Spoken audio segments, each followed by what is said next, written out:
Bon dia, us parla Xavier Freixa i això és l'entrevista d'Aula 416. Avui tenim una convidada molt especial. Si us cau a les mans algun dels seus dibuixos, segur que el reconeixeríeu ràpidament. Només en veure els ulls rodons dels personatges i els traços dels llapis de colors. Es tracta de la il·lustradora bigatana Pilarín Bayés. Pilarín, com estàs? Molt bé, jo aquí sotmesa al teu micròfon i a les teves preguntes. Gràcies per acompanyar-nos. Aquesta temporada la Pilarín està molt activa, tant que ja s'està parlant de l'any Pilarín. Ha estrenat la seva primera sèrie a TV3 i fins al mes que ve té una exposició en cartell al Museu de l'Art de la Pell. A més, l'abril passat va rebre la medalla d'or de l'Ajuntament de Vic pels més de 50 anys que fa que es dedica al món de la il·lustració infantil. Precisament aquest és el tema que volem tractar avui, el món de la il·lustració. I per començar hem d'aclarir una coseta. Et defineixes com a ninotaire. Quina diferència hi ha entre ninotaire i il·lustradora? Jo crec que il·lustrador és una persona que s'expressa en dibuixos, però una mica com el seu nom indica, doncs fa coses per il·lustrar l'altra gent. Jo penso que això ve moltíssim de les primeres enciclopèdies que hi van haver a França, que tot estava dibuixat perquè la gent ho pogués veure, però uns dibuixos molt rígids, molt seriosos, Estava fantàstic, estava formidable, però tenia aquesta vessant pedagògica únicament. Nosaltres no, el ninotaire fa ninots. Ninots és una cosa per divertir-se, és un ninot que és per divertir-te tu, però per mirar que es diverteixin els que s'ho miren també. Explica'm el procés que hi ha entre que se t'encén la bombeta, plasmes la idea en un paper al teu estudi i després veus el resultat en una revista o llibre. Bé, doncs això generalment és una revista, un diari o un editorial que t'encarreguen una cosa i t'encarreguen aquesta cosa, però aquesta cosa no te l'has d'inventar tu, està sobre un text. Això per mi és molt interessant, perquè els escriptors ja dic que tenen uns caps molt ben amoblats, molt divertits, amb coses molt interessants. I llavors allò que ells han dit en paraules, acompanyar-ho, ajudar-ho a fer una mica més entenedor. I això, esclar, a vegades és molt senzill, molt clar com s'ha de fer, a vegades és més complicat i de fet t'hi poses. Jo he tingut una norma que és intentar donar el que m'ha sortit el més bé possible. A vegades ja ho veus que no està tan bé, però ha de ser el millor possible. I llavors quan ho veus també a vegades canvia una mica, perquè el disseny de la revista a vegades posat amb el marc fa una mica d'altre efecte, a vegades t'agrada més, a vegades t'agrada menys, però té aquest curs més o menys. I ha canviat la professió del dibuixant amb les noves tecnologies? En part sí, en part moltíssim. El que passa que per mi no, per mi molt poc. Hem guanyat molt bé, a l'exposició no sé si t'hi vas fixar, hi ha punts en què al començament, per exemple, fèiem el negre per un cantó i llavors amb un paper vegetal per sobre fèiem els colors. A vegades els fèiem amb negre els colors, o sigui que ens els havíem d'imaginar, perquè la impressió era molt rudimentària, molt dolenta, i així doncs facilitàvem i abaratíem moltíssim el procés. Això per sort ha canviat moltíssim. Hi ha gent que tot ho fan per internet i em tenten que ho faci, però jo ara a aquestes alçades de la meva vida ja no ho vull aprendre.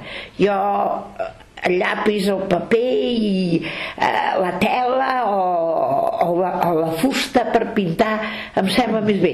Ara és natural que la gent que comencin treballin amb les eines que tenen, que són els internets i tot plegat. I aquesta gent que comença, què han de tenir per ser bons il·lustradors? Moltes ganes de fer-ho. Jo crec que s'ha de tenir moltes ganes de fer-ho per un cantó, com si diguéssim una certa seguretat en tu mateix, fins i tot una certa arrogància, si convé. per dir, doncs jo ho vull fer així i ho faig així, i no em fio de modes ni del que em demanen els editors ni de res, jo ho faig a la meva manera. Però per l'altra banda jo penso que el nostre ofici hem de tenir una gran humilitat, perquè a cada dibuix ens ho juguem tot. Si aquest dibuix no queda bé, doncs quedes fatal.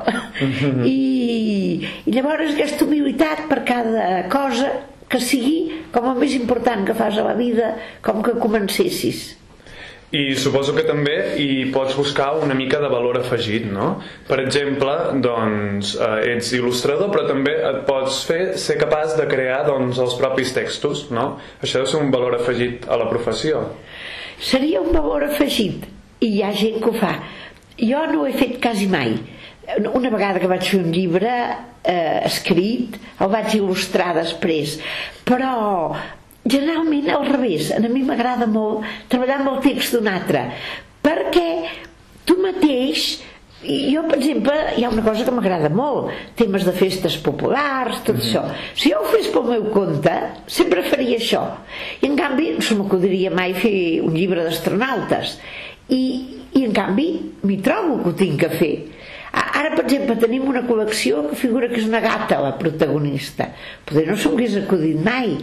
La meva filla li agraden molt els temes naturals, i en els guions d'aquesta sèrie de televisió hi ha posat molts temes naturals, doncs animals, exòtics, tot això. A mi ni s'hagués acudit fer-ho, i tot això t'enriqueix molt, perquè és una mica de repte a veure com et sortirà, però llavors també quan ho veus dius, doncs mira, ha estat molt bonic de fer-ho.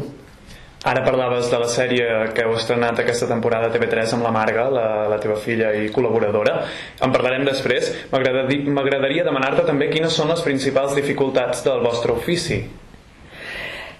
Mira, en té algunes importants. Una és que s'ha de fer tot. S'ha de fer tot. És un ofici molt... Sembla que no, però esclar, és supermanual, perquè quan fas un quadre no pots dir, bé, tinc aquesta idea, més o menys, aquí posaré els balcons de la plaça. No, cada balcó de la plaça l'has de fer com si fos el balcó més important de tots, si no, no queda bé, almenys per el que jo penso que jo he de fer. I llavors per exemple a vegades un personatge, si és molt reiteratiu, al final et cansa una mica, però no t'ho pots permetre. Aquestes debilitats no te les pots permetre, perquè aniria en detriment del llibre en conjunt. A vegades pots expressar una cosa i fer-la massa complicada, de tan bé que la vols fer-la massa enrevessada, o al revés, quedar-te curt i fer-la massa simple. Trobar la mesura exacta costa, I què en pensa de l'estil manga i l'estil anime, aquests dibuixos japonesos que han experimentat un boom en aquestes últimes dècades? Tots els camins són molt bons. Els camins mai són dolents. El manga, de fet, és d'una tradició japonesa que les estampes japoneses van ser molt influents amb tots els pintors de principis del segle XX i finals del segle XIX, perquè eren formidables. Jo crec que tenen alguna cosa d'això. El que passa que al tenir tant èxit hi ha molta gent que ho fa, i llavors n'hi ha de més bons i de més dolents. I les modes tenen això, que a vegades ara és el màxim del seu moment, vés a saber d'aquí 10 anys què passarà, però jo crec que els que ho han fet molt bé, aquests quedaran com una mostra d'aquesta època. Continuem amb l'entrevista a la il·lustradora Eleni Notaire, Pilarín Vallès. Hem parlat abans de l'Illa del Far i hem dit que reprendríem el tema. L'Illa del Far és la sèrie que ha fet per Televisió de Catalunya, que és una manera que la feina de l'il·lustrador sobrevisqui, perquè ara, esclar, sembla que el paper, amb l'era digital, vagi en retrocés, no? És evident que en molts aspectes va en retrocés el paper, però jo, per exemple, ara també hem fet un iPad.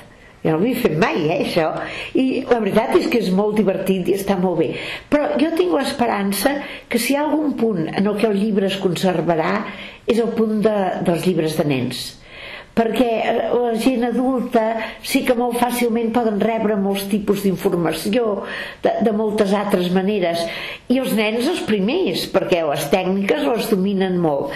Però jo penso que pel nen el llibre com a objecte, com allò que és teu, que tu pots endur a casa teva, que ho tens a la prestatgeria del teu quarto de dormir, jo penso que això encara tindrà vida, em sembla. Ja per acabar, Pilarín, hem vist que en els teus retrats t'autoretrates dibuixant. És una manera d'entendre la vida, la feina de l'il·lustrador? Per mi sí, i per sort, perquè, esclar, hi ha dies que 8, 9, 10 hores, 11 potser també dibuixes. Si haguessis de ser desgraciat, perquè això és com una condemna, seria espantós. Per sort no, t'ho prens quasi com un hobby. Molt bé, ho deixem aquí, Pilarín. Estic segur que en aquesta estona hem dibuixat un bon croquis i hem pintat un bon retrat del que és la feina de l'il·lustrador. Ha estat tot un plaer escoltar-te. Moltes gràcies i molt bona sort en la carrera del periodisme.